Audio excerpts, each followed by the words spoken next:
Every time a new rule book gets written, it brings more institutional capital off the sidelines. The next bull run won't just be driven by retail speculation, but it'll be backed by compliance, transparency, and full integration into the financial system. Then, almost in the same breath, the U.S. Department of Justice made headlines with the largest Bitcoin seizure in history. More than $14 billion in Bitcoin tied to an international fraud ring operating out of Cambodia.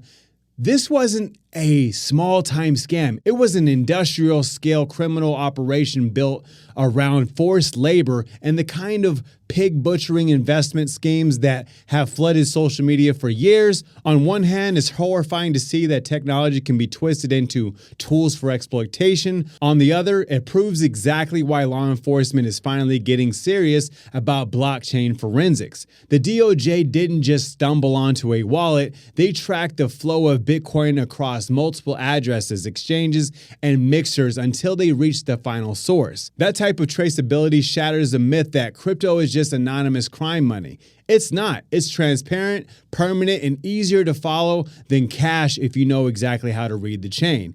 This case will become a benchmark for future prosecutions and is also a warning shot to scammers worldwide.